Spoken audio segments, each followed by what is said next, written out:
Hello folks, hope you're doing well. Yeah, it's not a bad day today, I suppose. That sounds pretty good. This morning on my mind, yes. Well, the reason for this one, yes, I was thinking about a few people I met about 8 years ago, but I've not spoken to them since then. Yeah. I was in a church then. For about a month. I was in that church probably for about a month. Yeah. I'm going to speak a bit more about the church in a minute, but there was two sisters. One of them was helping me a little bit, driving me to places. She was a lovely woman, but her sister had a lot of issues with her body. Yeah, I felt sorry for her. Both of them were absolutely beautiful. And they were on my mind again today for some reason. So I've got no idea whether that church is still going. Quite typical, it's one of these churches in a school. And the problem with churches in schools is,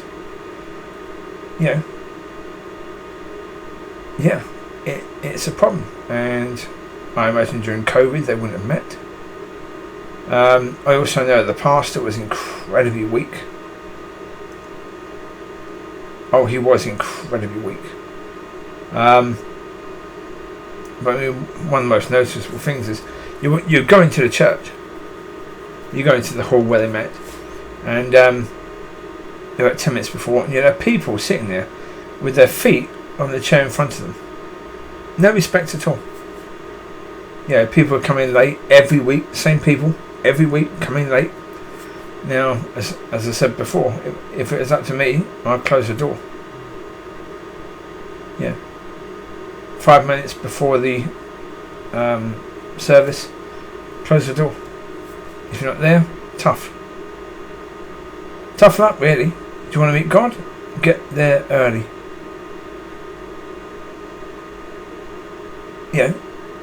Yeah, no chance at all will I put up with that. And then while he was actually bringing his message, there'd be people that would actually speak over him. Or basically speak to him as he was giving his service. Or even speak to someone else as he was giving. It's like, how disrespectful. And he wouldn't do anything about it. Now, in me, what would I do? If I was in his situation, anyone who spoke when I was speaking, and if it was a common thing, if it was a one-off, okay, fine. But even as a one-off, I would then say to the person, right, okay, you come up, I'm going to sit in your chair, you're going to now bring this service. Okay? You want to speak? Then speak. Yeah. If you feel it's okay to speak over me, that you think what you're going to say is more important than what I'm going to say, then okay. You can do the talk. Good luck. Yeah. Would that person do the same thing again? Nope. No chance at all. They wouldn't do it again, would they? No.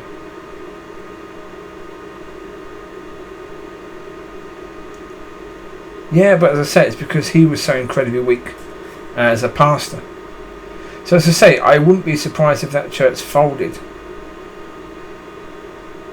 Well, because obviously, when it comes down to it, if you have that sort of issue in a church where the pastor is very, very weak and the congregation have no respect for him and no respect for church, but then, and people turn up late all the time, is there really a desire for people to go to church? No, not really. And so after COVID, would it have started up again? Quite likely not. So, yeah. Well, as I say, there were some lovely people in that church. But, as I say, when it comes down to it again, just because there's lovely people, it doesn't mean it's a good church or it's a lovely church. You need God in the church. And if that isn't happening, that's not good. No.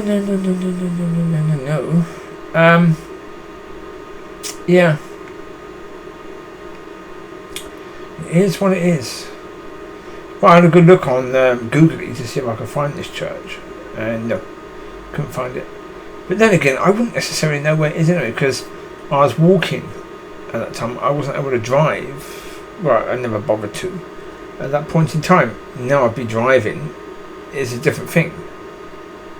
Yeah, so I wouldn't be walking from the same place. And even now, I'd need to basically start from the same area and be driving slowly, which I think is a 40 mile an hour, at least 40 mile an hour road. You can't exactly drive slowly to keep a lookout for, what's said to try to remember. No, that doesn't work. No. So, yeah. There's a different city now. So, yeah. So that's not helpful. It's a long way to drive. So, yeah. Yeah. Well, if God says go there, I will go. Yeah. If God says go, I will go. But that's tomorrow, so maybe not. Don't know. Yeah.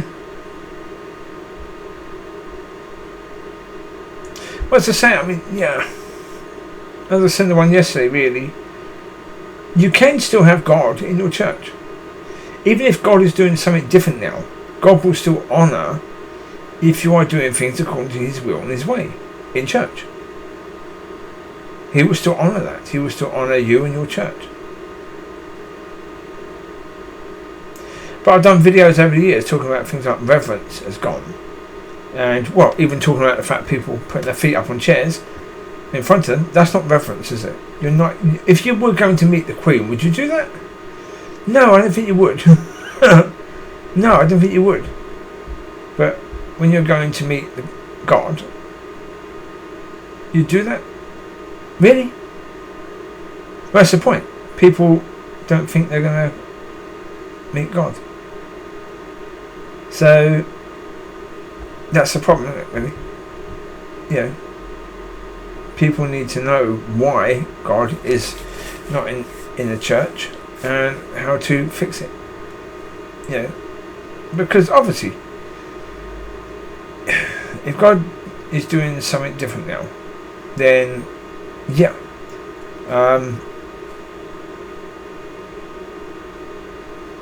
Anyway, I'm not really sure if there's anything more to say. I mean, the only thing else to say is, I've said this already, but it is in my understanding. I can't get past it. I don't understand why people are still going to church. I don't understand why churches aren't closed. Aren't closing at an incredibly scary rate right now. Because they should be. Because if you're going to church and you're going to church for any other reason to meet with God, then just call it a community centre. Don't call it a church. Because it's not a church just because you call it a church. Yeah?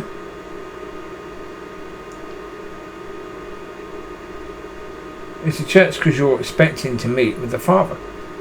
That's the point of church. Yeah?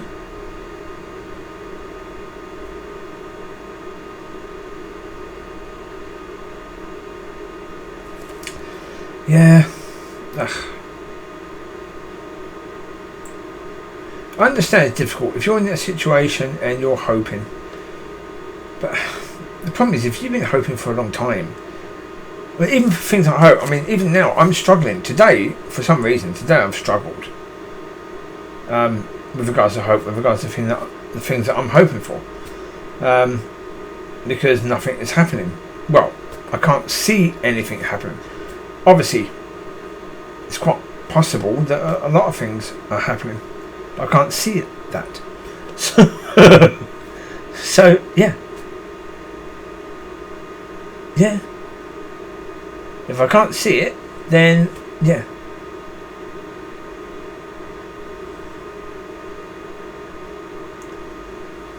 I wouldn't exactly say it's a hopeful situation if you can't see it. It's something which you would struggle with. Now, even though I've been on the stand and I've done that.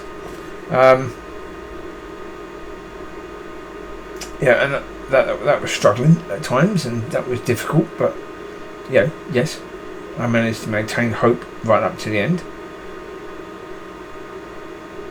even though it was pretty obvious that there was never going to be anything. But with God it was still always possible, so there was still always possible hope. But as I say,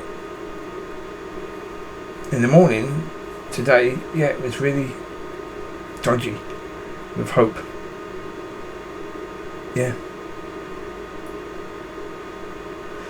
So that's why I can't see how people be hoping still, because it's I'm thinking, excuse me, how?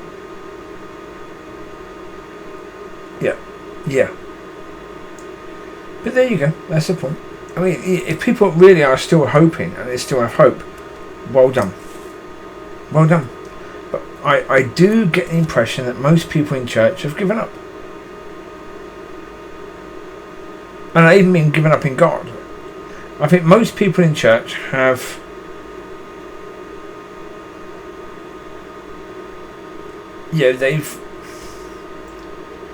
they're at the stage where they're just trusting that when they die they're going to go to heaven, and that's it. The rest of it, they've hoped before, it hasn't worked. They've laid hands on people, it hasn't worked. They've tried this, it hasn't worked. And they tried it 5 times, maybe 10 times, maybe, no idea, but they've given up. And if that's true, okay, I don't blame you, really, not at all.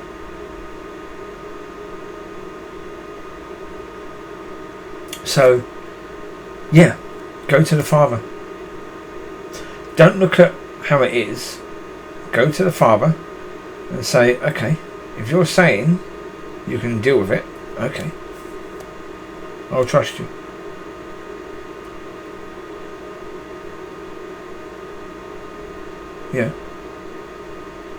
Do I believe that God will deal with the church and it will still be the same after? No, no chance at all.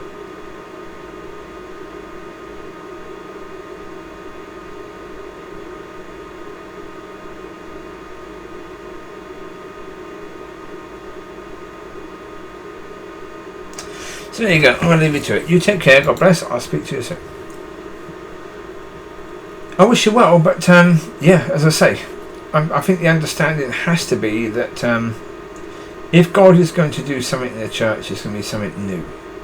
It can't be based upon how the church has been doing things up to now, because up to now it's failed for a reason, and that's going to have to be dealt with. If God is going to deal with the church is going to have to change.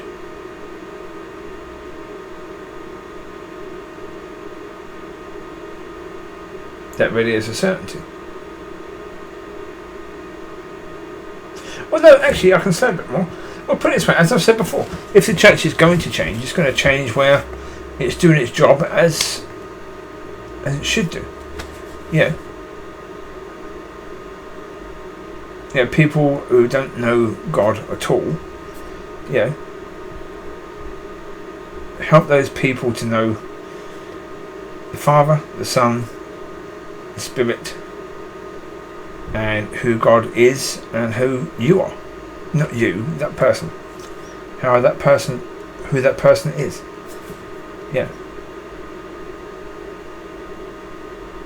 From God's view, not from the world's view. And then, help that person go through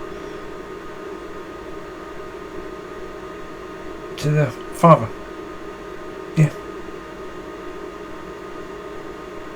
And once that person is through to the Father, boom, your job is done. as a church for that person, your job is done.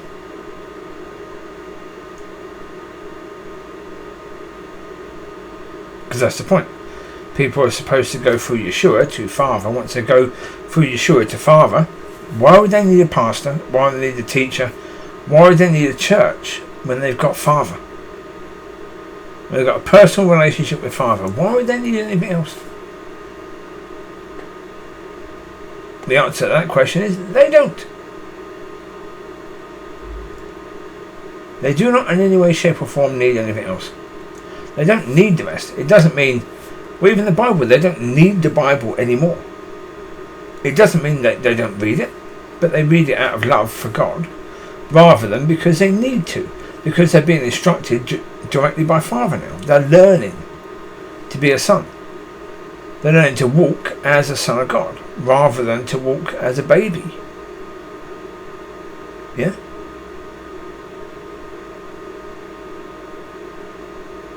So, there you go. I will leave it to it. You take care, God bless. I wish you well. And if you're in any of those sort of churches, I wish you well, but all I can say again is, go to Father. Don't go to your pastor. For goodness sake, don't go to your pastor. If you've been in a church for a long time and you've had the same pastor, your pastor is part of the reason why you're in the situation you're in. So don't go to that person, go to Father. Go to the person you really haven't gone to the Father. Yeah. Speak to him and listen. Everything in your head or in your heart, God knows already. But everything in his heart, you don't know yet. You need to listen to him. He doesn't need to listen to you. Sorry, brain isn't working. Struggling with words. Well, there you go. Here's what it is. That's the point. You know, there's so much about his nature, about his will and his way that you don't understand. So you need to listen to him. We'll put it this way, from Father listening to you, what can he benefit from that? Is that going to help his understanding in any way, shape or form? Even his understanding of you? No. So you listening to him will help your understanding. Is that correct? Yes. So listen to him. There is nothing that you have to say that's going to benefit Father, but everything that he wants to say will help you. So learn to listen and hear.